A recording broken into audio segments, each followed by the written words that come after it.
Olá! Hoje a gente vai mergulhar numa conexão que, olha, é profunda e às vezes até um pouco perturbadora, né? É verdade. Uma conexão complexa. Aquela que existe entre ter uma capacidade criativa enorme e, ao mesmo tempo, conviver com um sofrimento psíquico bem intenso. Exatamente. E para nossa análise, a gente está se baseando no artigo Self-Envy, Creativity, Reparation and Self-Envy, do Rafael E. Lopes Corvo. Um artigo bem interessante. O autor começa lembrando de figuras históricas, né? Tipo Van Gogh, Virginia Woolf, Hemingway. Sim, gênios criativos inegáveis. Pois é, mas que tiveram vidas muito atormentadas, com conflitos, vícios, alguns com finais trágicos, né? Como pode isso coexistir? É a grande questão que o artigo tenta responder. E a hipótese central do Lopes Corvo é que a criatividade, nesses casos, seria uma tentativa de consertar algo dentro da pessoa, sabe? Um objeto interno que está machucado. Isso, uma tentativa de reparação interna. Só que, e aqui entra o ponto-chave, essa tentativa seria sabotada por um mecanismo que ele chama de auto-inveja. Self-envy. Uhum. Então, a nossa missão aqui é desvendar o que é essa tal de auto-inveja, como ela age nesse processo criativo e como se liga à dor, tudo isso segundo a visão do artigo. Perfeito. A autoinveja, como Lopes Corvo descreve, é basicamente um conflito interno. É como se partes da personalidade que se sentem excluídas ou menos desenvolvidas começassem a invejar e atacar as partes mais criativas, mais integradas da própria pessoa. Atacar a si mesmo, então. Que coisa! Exato. E ele sugere que isso muitas vezes tem raízes lá na infância, sabe? Em experiências de se sentir deixado de lado, perder a atenção da mãe, por exemplo.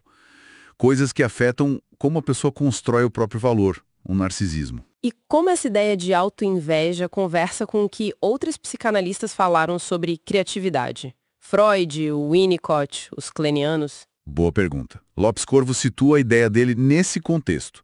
Ele reconhece o Freud, claro, com as fantasias inconscientes. O Winnicott, com a importância do brincar.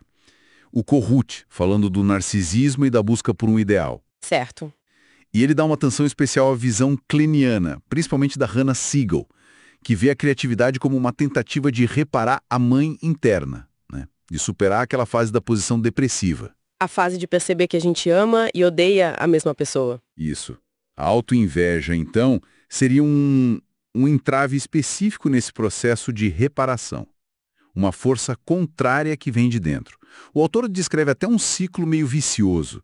A pessoa busca uma fusão ideal, tenta reparar o objeto interno, criando algo. Até aí parece positivo. Pois é, mas aí vem o ponto crucial. O sucesso nessa tentativa de criar e reparar acaba disparando o ataque da autoinveja. É como se uma parte da pessoa não aguentasse ver a outra parte melhorando, se integrando. Nossa, que paradoxal. O sucesso gera o ataque? Exatamente. Aí vem a ansiedade, a sensação de perder aquilo que foi criado ou reparado, e o ciclo recomeça, com uma nova busca por reparação. É quase como uma doença autoimune, né?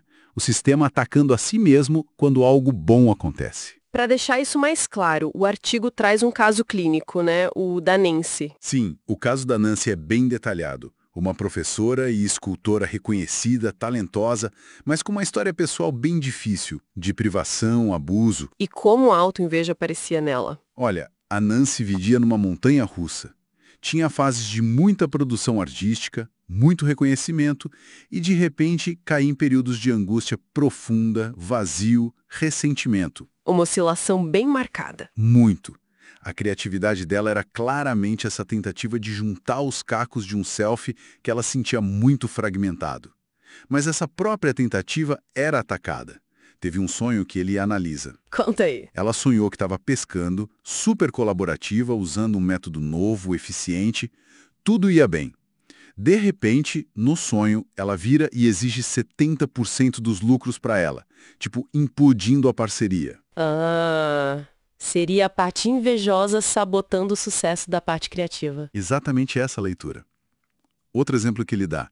Uma vez, depois de um sucesso profissional, a impressora dela simplesmente surtou e começou a imprimir tudo ao contrário, de trás para frente. Que simbólico, né? A realização sendo desfeita. Simbolicamente, a parte autoinvejosa atacando a concretização do sucesso. Ele também nota como o olhar era importante para ela, a busca por conexão, mas que também era um ponto de conflito interno. É uma dinâmica interna bem complexa mesmo. Mas, para a gente entender melhor qual a diferença entre essa autoinveja e a autorrecriminação, a culpa que a gente conhece mais? Ótima distinção. A autorrecriminação, na visão mais clássica, é o ataque do superego, da nossa consciência moral, contra o ego. Geralmente gera culpa e está muito ligada a conflitos edipianos, como o Freud descreveu. Vem meio que de cima. A autoinveja, para o Lopes Corvo, seria algo mais primitivo, um ataque mais lateral, digamos assim.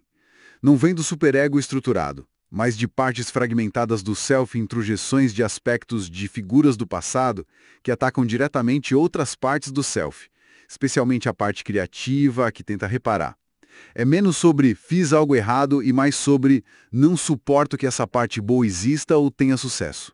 Menos culpa moral e mais uma inveja da própria capacidade? Isso. O artigo até cita um outro caso rápido, de uma paciente Diana que sonhava com fracassos logo depois de ter sucesso na vida real. Seria essa sabotagem interna que não é bem culpa, é inveja mesmo, vinda de dentro. Pensando agora nas implicações, compreender essa dinâmica da autoinveja parece abrir uma janela interessante para entender certos quadros, né? Talvez pessoas criativas com traços narcisísticos ou com aquelas oscilações muito fortes de humor, tipo bipolares, sem dúvida. Ajuda a entender por que algumas pessoas alternam tanto entre uma produção super intensa e um colapso emocional, né? O fascinante é pensar como esse conflito interno entre partes do self pode explicar essa convivência tão dramática entre uma criatividade imensa e uma destrutividade, às vezes autodestrutividade tão grande. Não é só a culpa vinda de cima. Não. É também essa inveja que vem de dentro, do lado, atacando o próprio potencial de criar, de se integrar, de se reparar. Uma força bem primitiva e destrutiva agindo contra o próprio crescimento. Isso tudo nos deixa com uma reflexão final, eu acho. Se a própria tentativa de se sentir mais inteiro, de reparar as feridas internas através da criatividade, pode ser alvo desses ataques autoinvejosos, que desafios e possibilidades ficam para quem vive essa dinâmica e busca um maior equilíbrio psíquico, né? Exatamente. É uma questão profunda sobre como lidar com essa força interna que parece remar contra a maré da própria cura e integração. Um desafio terapêutico enorme.